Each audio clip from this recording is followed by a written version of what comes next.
முஸ்லிம் அல்லாத வயது குறைந்த குழந்தைகள் ரகசியமாக இஸ்லாத்திற்கு மதம் மாறுவதை ஊக்குவிக்கும் வீடியோவை நீக்குமாறு உயர் நீதிமன்றம் விடுத்த உத்தரவை ரத்து செய்ய கோரி ஃபிர்டவுஸ் வாங் மேல்முறையீட்டு நீதிமன்றத்தை நாடியுள்ளார்.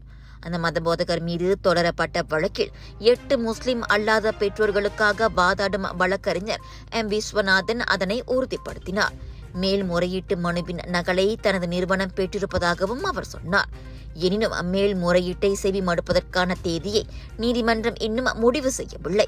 ரகசியமாக இஸ்லாத்திற்கு மாற விரும்பும் சிறார்களின் கோரிக்கைகளை எவ்வாறு கையாள்வது என்பது குறித்து ஒருவருக்கு அறிவுறுத்தும் வீடியோவை ஃபிர்டவுஸ் வாங் கடந்த ஆண்டு ஜூன் மாதம் வெளியிட்டார். அது சமூக ஊடகங்களில் பரவியதைத் தொடர்ந்து அவர் மீது ஏராளமான போலீஸ் புகார்கள் செய்யப்பட்டன. குற்றவியல் சட்டத்தின் கீழ் போலீஸ் விசாரணையும் தொடங்கியது.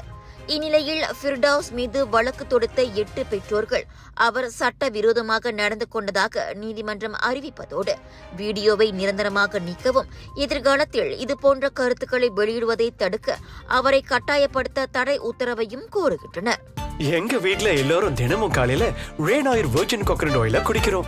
நீங்களும் தினமும் ரெய்னாயூர் வெர்ஜின் கோகனட் ஆயில குடிங்க. எப்பவுமே புத்துணர்ச்சியோட இருங்க. ஒவ்வொரு பொழுதும் ரெய்னாயூருடன் தொடங்குங்கள். விலையோ மலிவு, செலவோ குறைவு, தரமோ உயர்வு, மனமோ நிறைவு. மக்களின் தேர்வு என்ரிகோஸ் முழு ஆடை சத்துள்ள பால்மாவு.